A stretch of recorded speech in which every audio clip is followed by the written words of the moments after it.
Six Sigma itu ada level-level lah. Ada beberapa level seperti misalnya white belt, yellow belt, green belt, black belt, master black belt. Di white belt ini adalah tahap pertama dari journey-nya Lean Six Sigma. Jadi di sini lebih banyak nanti orang white belt itu dia menjadi member dari project. Jadi kapabilitasnya turun sebagai leader. Kalau dia yellow dan green sudah dibekali dengan kemampuan kapasitas untuk menjadi seorang leader. Karena kalau bicara white belt ini kita hanya bicara profesional practice.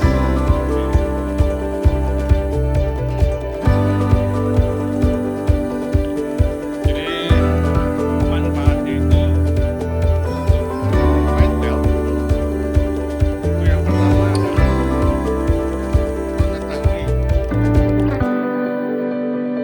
mengetahui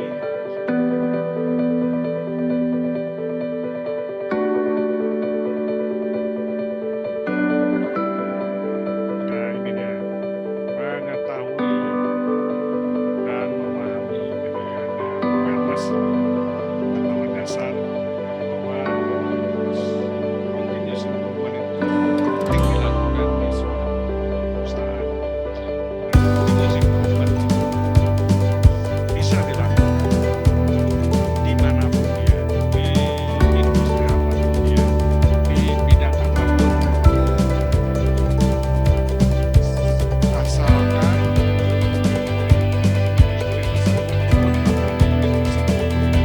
dia punya proses yang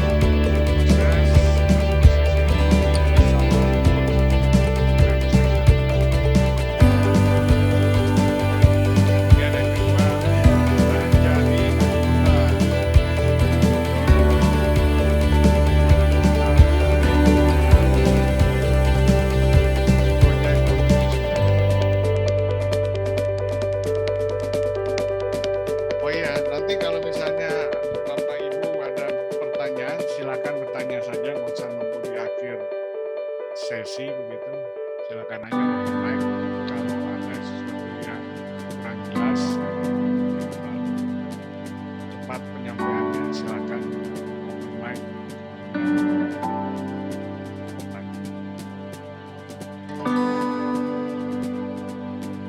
Nah ini agendanya. Nanti kita bicara ada overview, kemudian nanti kita bicara 5S secara keseluruhan sampai cukup. Kemudian ada visual control. Kemudian kalau besok itu ditambah nanti dengan sedikit problem solving. Kemudian ditutup terakhir dengan standard work instruction. Oke. Sekarang kita masuk yang overview Lean Six Sigma. Sebelum kita mampu menjalankan atau sebelum kita jadi awalnya kita harus tahu dulu apa sih untungnya kalau saya jalanin Lean Six Sigma. Karena kalau belum paham untungnya apa, ngapain juga belajar, ngapain juga dilakukan. Yang pertama itu apa sih untungnya Lean Six Sigma? Oke, mungkin hal-hal di bawah ini sering kita temukan dalam keseharian kerja kita. Misalnya tidak bisa melakukan sesuatu dengan mudah, segala sesuatunya itu sepertinya atau kelihatannya berbelit-belit prosesnya, kemudian banyak hal yang tidak terduga terjadi, banyak hal yang tidak terkontrol di situ, sehingga membuat kita frustasi. Atau bisa juga mungkin Bapak Ibu pernah mengalami dalam kegiatan kerja sehari-hari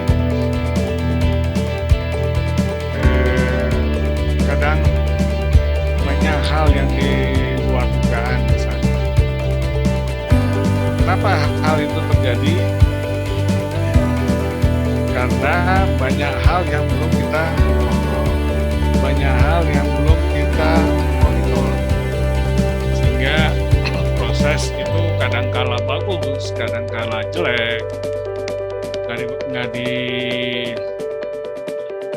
nggak diapa-apain, tahu-taunya bagus, tapi besoknya jadi jelek dan seperti itulah. Jadi menimbulkan suatu kebingungan. Sering komplain customer.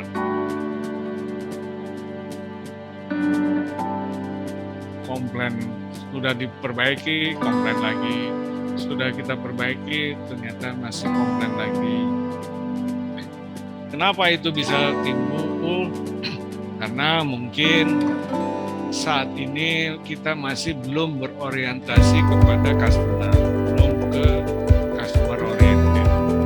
Jadi kalau bicara Lean Six Sigma, itu kita semua aktivitas kita itu harus berorientasi customer.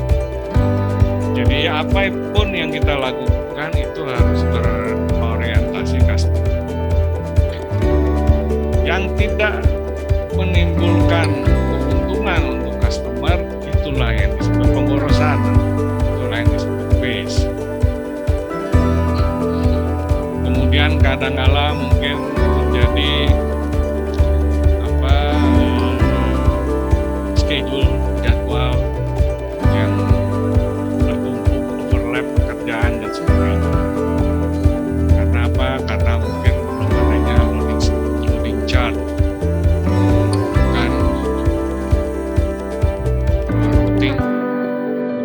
Proses yang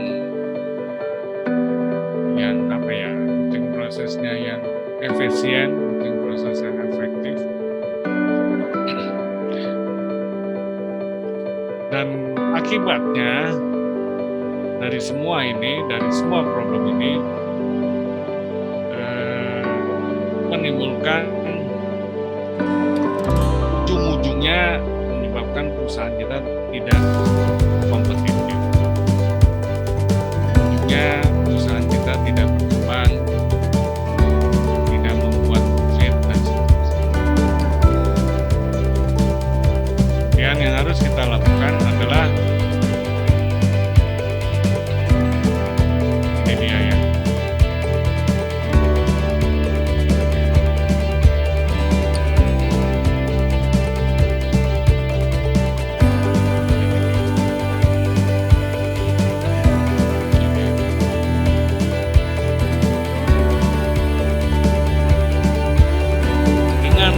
Resource yang minimum, baik orang, baik uang, baik equipment, tapi kita bisa menghasilkan service atau produk yang sesuai dengan yang diminta oleh customer, sesuai dengan spesifikasi dari customer. Jadi kalau bicara Lean Six Sigma itu selalu kita berangkatnya dari problem atau isu yang terjadi, problem-problem yang terjadi, yang setiap hari terjadi berulang-ulang, walaupun kecil tapi dia berulang setiap hari. Jadi makin lama makin ya, misalnya mencari barang setiap hari hanya sekali cari 10 menit, tapi setiap hari itu sampai 10 kali nyari terus berbulan-bulan, bertahun-tahun, kita kalkulasikan berarti berjam-jam waktu kita, berhari-hari kita hilang hanya untuk mencari sesuatu yang oleh customer tidak dianggap. Oke, jadi Lean Six Sigma itu awalnya dia berangkat dari problem yang kita hadapi setiap hari, dari masalah yang kita hadapi setiap hari. Bagaimana Lean Six Sigma dapat membantu? Yang pertama, Lean Six Sigma itu, dengan Lean Six Sigma kita bisa memahami customer requirement. Kita bisa paham apa sih yang diinginkan oleh customer. Bicara customer, nanti ada namanya internal customer, ada external customer gitu kan. Kalau external customer, mungkin ini adalah end user yang beli batu bara, ekspor ataupun lokal.